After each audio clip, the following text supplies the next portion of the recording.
So validation simply means letting the patient know that whatever you are saying, it's reasonable. This is validation is just making somebody feel supported and understood.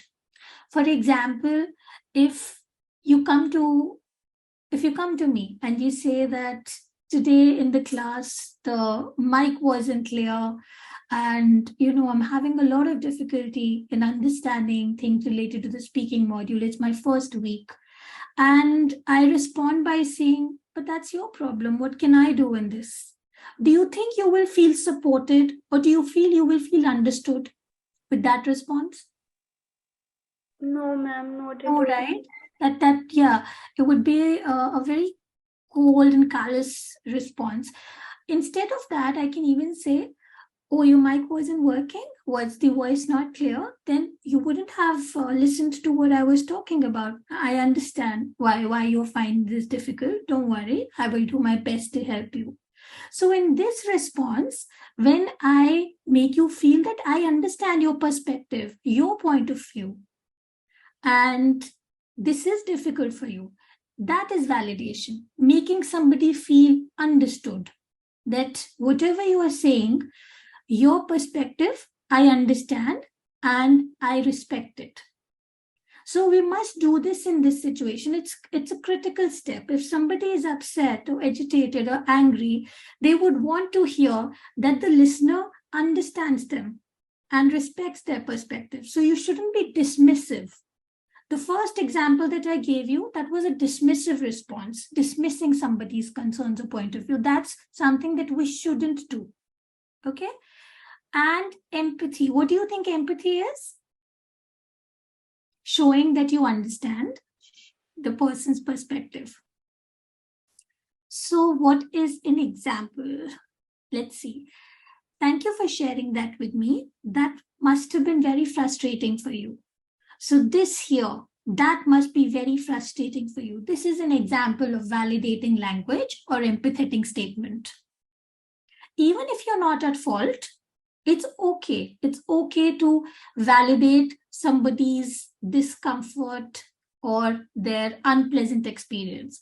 So what kind of situations can make people in a healthcare environment agitated? If they've been waiting for a long time, nobody's tended to them, if they're in pain and they're not being given adequate attention. So in such scenarios, a patient can be agitated, right? That nobody's paying attention to me. And in those cases, even if if it's not your fault, even if it's something that you've not personally done to cause harm to the patient, still you must use validating language, that I understand that it's very difficult for you. So that's your second step. Then use non-defensive language and expressions of apology. Non-defensive languages where you don't start justifying yourself. For example, if a patient says, where have you been for 30 minutes? I've been waiting for half an hour. Where were you? And you were attending to another patient who is in a critical condition. Now, one response to this can be that you start defending yourself, that what could I have done? There's another patient who was much more critical. Should I have left that patient and come here instead? This is a defensive response. You don't want to do that. Don't give a defensive response.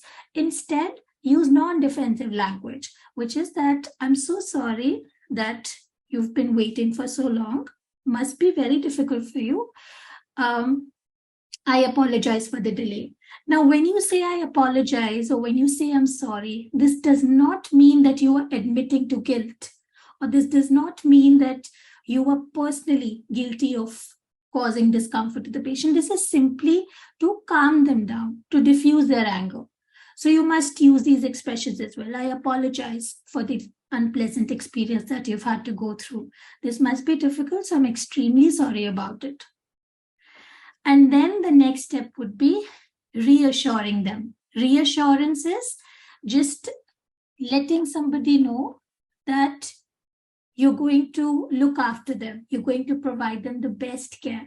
So an example here is, I'm here now. I'll do everything I can to make you more comfortable. So here, this is an example of reassurance.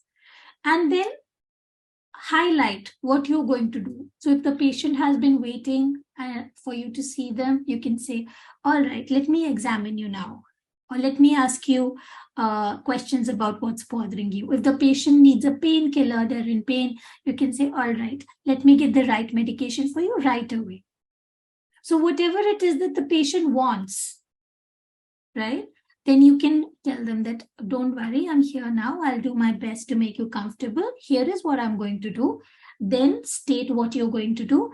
And at last, finally, check how the patient feels about it. That is very important.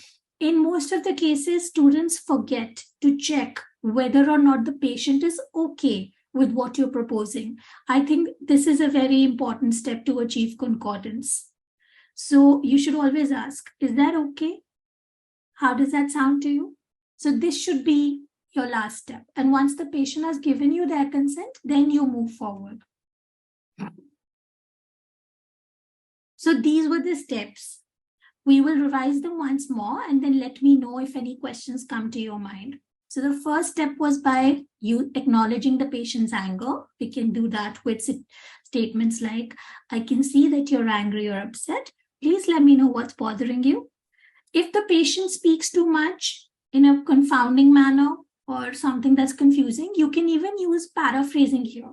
If you don't understand what the patient is saying, or if you feel it's too confusing, then you can paraphrase to check for accuracy. That, I'm so sorry, here's what I've understood. You are angry because you are in pain and you've been waiting for almost 30 minutes. Is that right? But this is not mandatory. This is only if you feel that the patient's response is confusing. If it is clear, then you don't need to use paraphrasing. Then the next step would be to use validating language and empathetic statements. So something like this, that thank you for sharing that with me. I know this must be very difficult for you.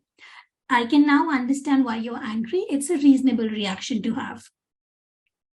Then use non-defensive language and expressions of apology.